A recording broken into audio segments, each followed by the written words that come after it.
오늘은 예레미야 13장으로 하루를 시작하겠습니다. 하나님이 가장 싫어하는 것은 교만입니다. 인간이 범죄한 최초의 범죄도 하나님과 같이 눈이 밝아지고 싶은 교만이었습니다. 그리고 이집트의 멸망도 바로 왕의 고집 때문에 일어난 일입니다. 뿐만 아니라 북이스라엘과 남유다의 멸망 또한 그들의 교만 때문이었다고 하나님은 말씀하십니다. 오늘 본문은 남유다의 교만으로 어떤 일이 일어날 것인지에 대해서 하나님은 두 가지 비유로 선지자를 통해서 말씀하셨습니다. 첫째는 썩은 뱃띠의 비유입니다. 1절에서 11절의 내용을 정리하면 이렇습니다.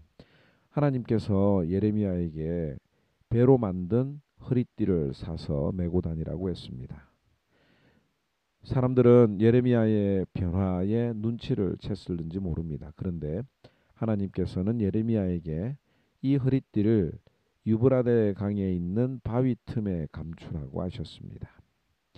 유다에서 바벨론까지의 거리가 약 600km가 훨씬 넘는 거리인데요.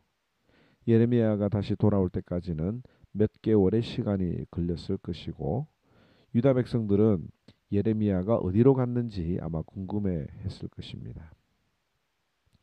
예레미야가 다시 남유다로 돌아오고 난 이후에 하나님께서는 몇 개월 후에 다시 그 허리띠를 찾아오라고 하셨습니다. 바위 틈에서 오랜 시간 노출이 되어 있던 허리띠는 당연히 입지 못할 정도로 썩어 버렸습니다. 그런데 하나님께서는 예레미야에게 이 썩은 허리띠를 띠고 다니라고 했습니다. 예레미야가 썩은 허리띠를 띠고 돌아다니니까 사람들이 이상하게 생각을 했고 왜 예레미야가 저 썩은 허리띠를 메고 다닐까라고 궁금해했을 것입니다. 그때 예레미야는 이 썩은 띠의 의미에 대해서 이렇게 설명을 했습니다. 9절에서 11절에 있는 내용을 우리 함께 읽어보도록 하겠습니다. 9절에 여호와께서 이와 같이 말씀하시니라.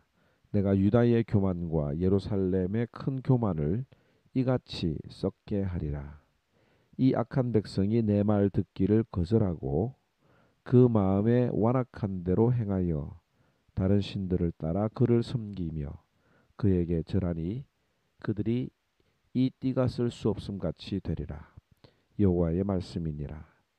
띠가 사람의 허리에 속함 같이 내가 이스라엘 온 집과 유다 온 집으로 내게 속하게 하여 그들로 내 백성이 되게 하며 내 이름과 명예와 영광이 되게 하려 하였으나 그들이 듣지 아니하였느니라. 하나님께서는 이스라엘 백성들을 하나님의 허리띠처럼 사용하려고 하셨습니다. 그런데 저들은 교만했고 저들의 교만 때문에 더 이상 사용할 수 없는 썩은 허리띠처럼 될 것이라고 말씀하신 거죠. 둘째로는 가죽 부대의 비유를 들려주셨습니다. 12절에서 14절에 나오는 내용인데 하나님께서는 모든 가죽 부대, 즉 쉽게 말하면 모든 항아리에 포도주가 가득 찰 것이라고 하셨습니다. 그런데 이스라엘 백성들은 웃으면서 반문하기를 항아리에 포도주가 담기는 것은 당연한 것 아니냐라고 대답을 했지요. 아마 유다 백성들은 이 포도주가 하나님의 축복이라고 생각을 했던 것 같습니다. 그런데 이 비유는 항아리는 이스라엘 백성들을 말하며 포도주는 축복이 아닌 하나님의 진노라고 하는 것을 알 수가 있습니다. 하나님의 진노에 취한 남유다 백성들은 왕에서부터 제사장과 선지자와 모든 주민들이 서로 치고받고 싸우게 되어서 스스로 멸망하게 될 것이라고 예언을 하는 것입니다. 오늘 이 말씀을 통해서 하나님께서 유다 백성들에게 이렇게 비유를 통해서라도 말씀하시는 이유가 무엇인지를 우리가 한번 생각해야 할 것입니다. 어떤 일이 일어나기 전에 앞으로 일어날 일에 대해서 미리 말한다고 하는 것은 아직 기회가 있다는 말입니다. 만약 이때 예레미야 선지자의 경고대로 남유다 백성들이 순종했다면 어떤 일이 벌어졌겠습니까? 뭐 역사의 일을 가정하는 것은 아무런 의미가 없지만 만약에 그들이 하나님의 경고를 듣고 회개하고 돌아왔다면 하나님께서는 기회를 주시거나 혹은 바벨론 포로 기간의 그 시간을 줄여 주셨을는지도 모르겠습니다. 아무튼 하나님이 원하시는 것은 이스라엘 백성들의 순종이었습니다. 15절에 너희는 들을지어다 귀를 기울일지어다 교만하지 말지어다 여호와께서 말씀하셨음이니라.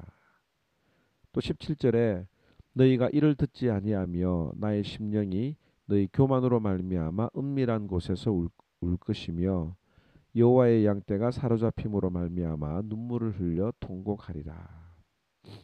하나님의 말씀을 듣기만 하면 되는데 듣지 않고 고집을 꺾지 않는 것을 보면서 예레미야 선지자는 눈물을 흘리며 통곡을 했습니다.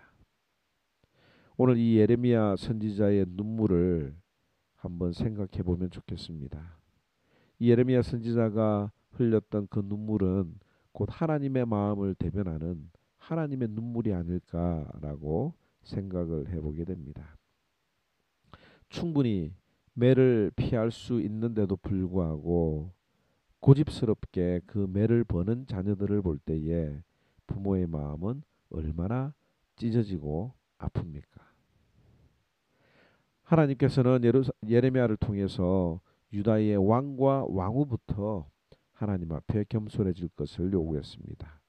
그런데 그들은 본성적으로 교만하여 하나님을 대적하고 말았습니다. 23절에 이런 표현이 있습니다. 굿스인이 그의 피부를 표범이 그의 반점을 변하게 할 수 있느냐? 할 수 있다면 악에 익숙한 너희도 선을 행할 수 있을 것이다 라는 말씀을 합니다. 이 말씀은 흑인의 피부를 바꿀 수가 없고 표범의 반점을 없애지 못하는 것처럼 인간들의 교만한 마음을 바꿀 수 없을 것이다. 그래서 하나님은 안타까워하신다라고 하는 그 하나님의 마음을 우리가 읽어야 할 것입니다. 그리고 그 교만을 빨리 깨닫지 못하면 여인들이 옷을 벗는 수치를 당하게 될 것이라고 말씀하십니다. 26절에 내가 너의 치마를 내 얼굴까지 들춰서 너의 수치를 드러내리라.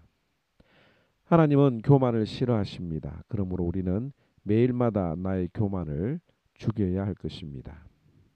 그런데 우리가 이 교만에 대해서 착각하는 것 중에 하나가 뭐냐면 잘났다고 앞에서 설치는 것이 교만이라고 생각을 해서는 안 된다고 하는 거죠. 이 교만이라고 하는 것은 하나님의 말씀을 순종하지 않는 것입니다. 오늘 15절에 보면 너희는 들을지어다 귀를 기울일지어다 교만하지 말지어다 여호와께서 말씀하셨느니라. 이 말씀 앞에 순종을 하면 되는데 그것에 순종하지 않는 이것이 바로 교만이라고 하는 것입니다.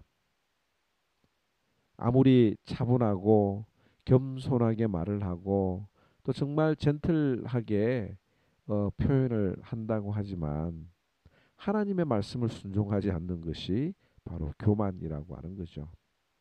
그러므로 하나님의 말씀이 내 마음을 두드리는데도 마음을 열지 못하고 순종하지 않으면 그것이 교만이라고 하는 것을 오늘 이 말씀을 통해서 한 번 더 깨달으면 좋겠습니다. 그리고 나의 교만한 마음이 자꾸 말씀을 통해서 드러나는데도 불구하고 그 말씀 앞에 불순종하면 하나님께서 나의 속옷이 드러나는 수치를 당하게 해서라도 나의 교만을 깨닫게 하시고 하나님의 사람으로 세워주실 것이라고 하는 그 말씀을 우리가 가슴에 새기면서 이 말씀을 주시는 예레미야의 눈물을 통해서 흘려주시는 전해주시는 이 하나님의 마음을 읽고 느끼고 또 하나님의 말씀 앞에 순종하며 살아가는 저와 여러분들이 되기를 바랍니다. 제 13장 여호와께서 이와 같이 내게 이르시되 너는 가서 뱃띠를 사서 내 허리에 띠고 물에 적시지 말라. 내가 여호와의 말씀대로 띠를 사서 내 허리에 띠니라. 여호와의 말씀이 다시 내게 임하여 이르시되, 너는 사서 내 허리에 띈 띠를 가지고 일어나 유브라데로 가서 거기서 그것을 바위 틈에 감추라. 내가 여호와께서 내게 명령하신 대로 가서 그것을 유브라데 물가에 감추니라. 여러 날 후에 여호와께서 내게 이르시되, 일어나 유브라데로 가서 내가 네게 명령하여 거기 감추게 한 띠를 가져오라. 내가 유브라데로 가서 그 감추었던 곳을 파고 띠를 가져오니 띠가 썩어서 쓸 수 없게 되었더라.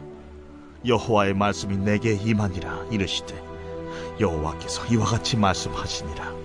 내가 유다의 교만과 예루살렘의 큰 교만을 이같이 썩게 하리라.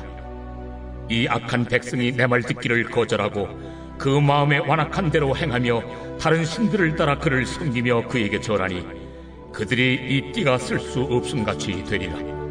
띠가 사람의 허리에 속함같이 내가 이스라엘 온 집과 유다 온 집으로 내게 속하게 하여 그들로 내 백성이 되게 하며 내 이름과 명예와 영광이 되게 하려 하였으나 그들이 듣지 아니하였느니라. 그러므로 너는 이 말로 그들에게 이르기를, 이스라엘의 하나님 여호와의 말씀에 모든 가죽 부대가 포도주로 차리라 하셨다 하라. 그리하면 그들이 내게 이르기를, 모든 가죽 부대가 포도주로 찰 줄을 우리가 어찌 알지 못하려 하리니, 너는 다시 그들에게 이르기를, 여호와의 말씀에 보라, 내가 이 땅의 모든 주민과 다윗의 왕위에 앉은 왕들과 제사장들과 선지자들과 예루살렘 모든 주민으로 잔뜩 취하게 하고 또 그들로 피차 충돌하여 상하게 하되 부자 사이에도 그러하게 할 것이라. 내가 그들을 불쌍히 여기지 아니하며 사랑하지 아니하며 아끼지 아니하고 멸하리라 하셨다 하라. 여호와의 말씀이니라. 너희는 들을지어다. 귀를 기울일지어다. 교만하지 말지어다. 여호와께서 말씀하셨습니다. 그가 어둠을 일으키시기 전, 너희 발이 어두운 산에 거치기 전, 너희 바라는 빛이 사망의 그늘로 변하여 침침한 어둠이 되게 하시기 전에 너희 하나님 여호와께 영광을 돌리라. 너희가 이를 듣지 아니하면 나의 심령이 너희 교만으로 말미암아 은밀한 곳에서 울 것이며 여호와의 양떼가 사로잡힘으로 말미암아 눈물을 흘려 통곡하리라. 너는 왕과 왕후에게 전하기를, 스스로 낮추어 앉으라. 관 곧 영광의 면류관이 내려졌다 하라. 네겝의 성읍들이 봉쇄되어 열자가 없고 유다가 다 잡혀가되 온전히 잡혀가도다. 너는 눈을 들어 북방에서 오는 자들을 보라. 내게 맡겼던 양떼, 내 아름다운 양떼는 어디 있느냐? 너의 친구 삼았던 자를 그가 내 위에 우두머리로 세우실 때에 내가 무슨 말을 하겠느냐? 내가 고통에 사로잡힘이 산고를 겪는 여인 같지 않겠느냐? 네가 마음으로 이르기를, 어찌하여 이런 일이 내게 닥쳤는고 하겠으나 내 죄악이 크므로 내 치마가 들리고 내 발 뒤꿈치가 상함이니라. 구수인이 그의 피부를, 표범이 그의 반점을 변하게 할 수 있느냐 할 수 있을진데 악에 익숙한 너희도 선을 행할 수 있으리라. 그러므로 내가 그들을 사막 바람에 불려가는 검불같이 흩으리로다. 이는 내 몫이요 내가 헤아려 정하여 내게 준 분깃이니 내가 나를 잊어버리고 거짓을 신뢰하는 까닭이라. 그러므로 내가 내 치마를 내 얼굴에까지 들춰서 내 수치를 드러내리라. 내가 너의 간음과 사악한 소리와 들의 작은 산 위에서 네가 행한 음란과 음행과 가증한 것을 보았노라. 화 있을진저 예루살렘이여, 네가 얼마나 오랜 후에야 정결하게 되겠느냐?